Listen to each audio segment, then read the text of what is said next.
Radhe Radhe friends. ओम गम गणपते नमः। ओम नमो भगवते वासुदेवाय।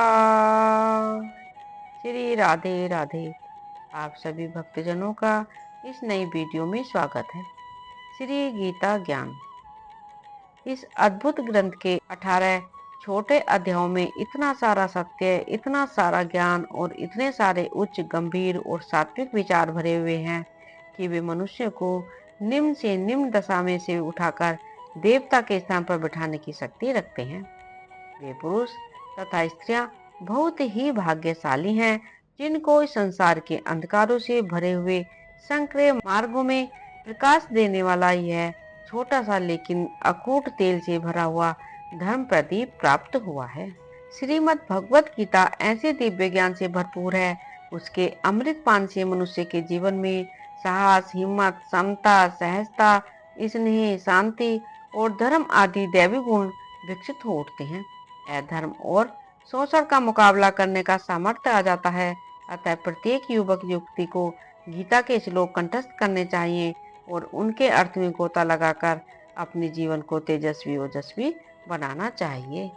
10वें अध्याय के 7वें श्लोक तक भगवान श्री कृष्ण ने अपनी विभूति, योग शक्ति तथा उसे जानने के महात्म्य का संक्षेप में वर्णन किया है।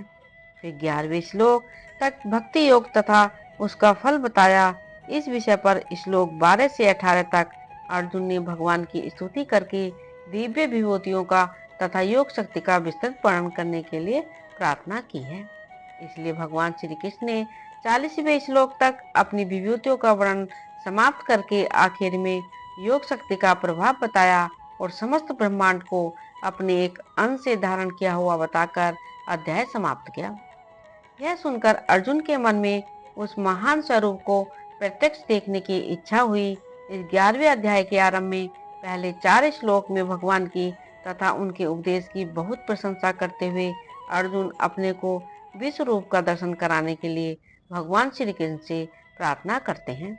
इससे आगे अर्जुन कहते हैं, जैसे नदियों के बहुत से जल के प्रवाह स्वाभाविक ही समुद्र के ही सम्मुख दौड़ते हैं अर्थात समुद्र में प्रवेश करते हैं, वैसे ही वे नरलोक के वीर भी आपके प्रज्वलित मुखों में प्रवेश कर रहे हैं।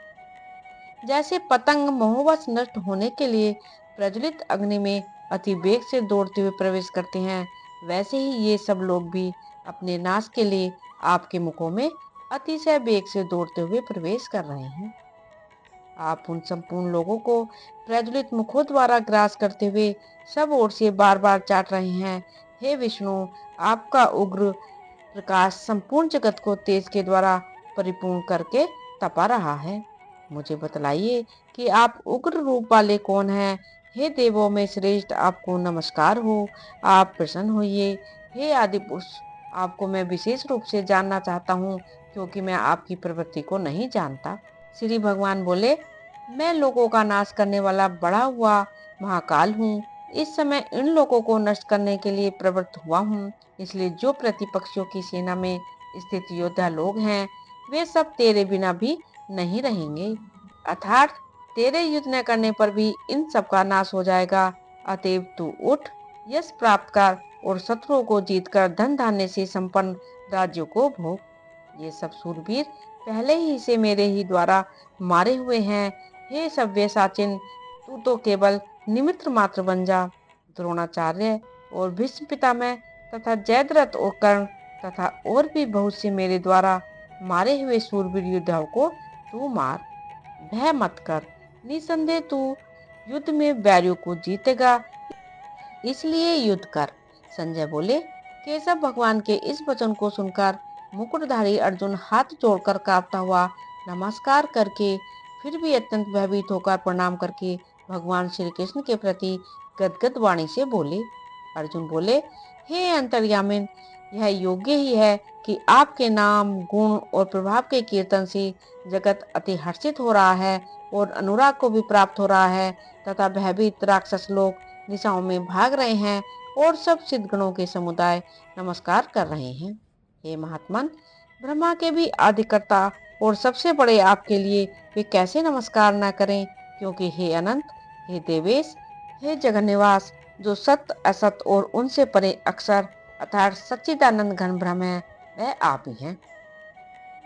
आप आदिदेव और सनातन पुरुष हैं। आप इस जगत के परम आश्रय और जानने वाले तथा जानने योग्य वो परम धाम है। हे अनंत रूप, आपसे यह सब जगत व्याप्त अर्थात परिपूर्ण है।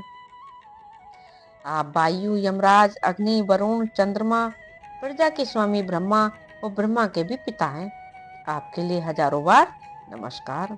नमस्कार हो आपके लिए फिर भी बार बार नमस्कार नमस्कार। हे अनंत सामर्थ्य वाले, आपके लिए आगे से और पीछे से भी नमस्कार। हे सर्वात्मन, आपके लिए सब ओर से ही नमस्कार हो, क्योंकि अनंत पराक्रमशाली आप समस्त संसार को व्याप्त किए हुए हैं।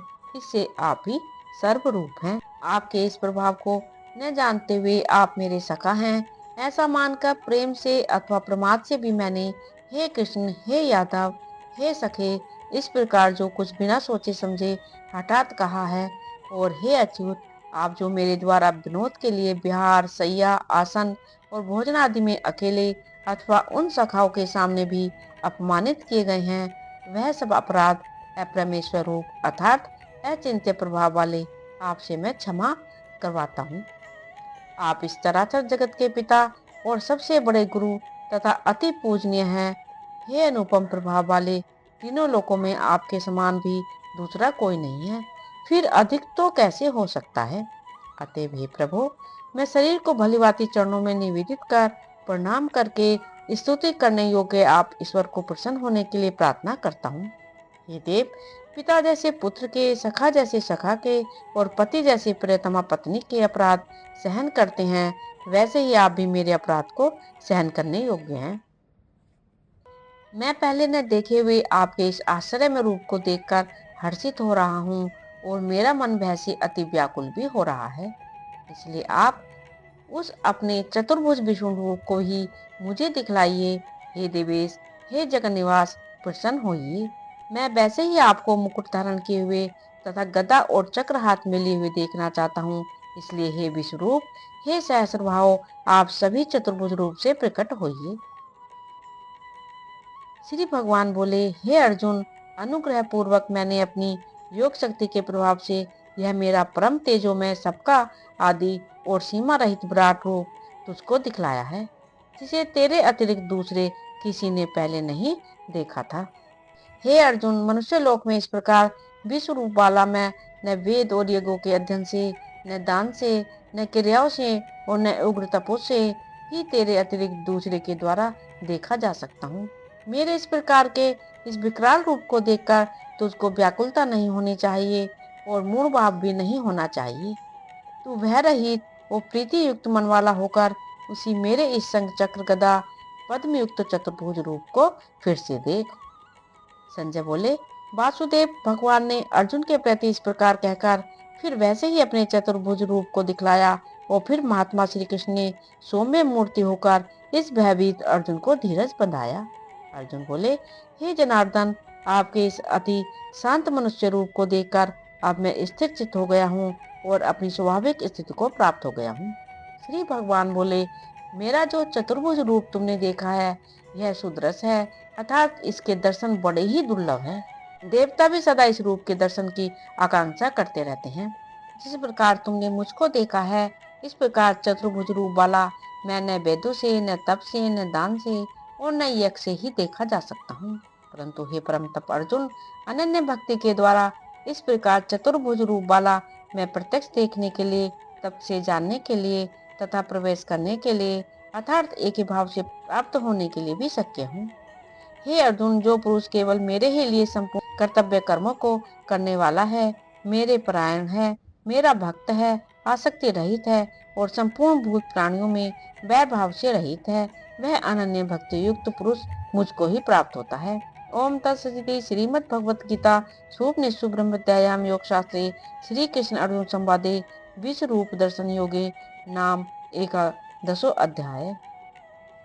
इस प्रकार उपनिषद, ब्रह्म विद्या तथा योग शास्त्र रूप श्रीमद् भगवद गीता के श्री कृष्ण अर्जुन संवाद में विश्व रूप दर्शन योग नाम 11वां अध्याय संपूर्ण हुआ। श्री राधे राधे। ओम नमो भगवते वासुदेवाय। यदि आपने इस चैनल को अभी तक सब्सक्राइब नहीं किया है तो प्लीज़ सब्सक्राइब करें। प्लीज़ प्लीज़ ज़्यादा से ज़्यादा शेयर करें, लाइक करें, कमेंट करें। धन्यवाद।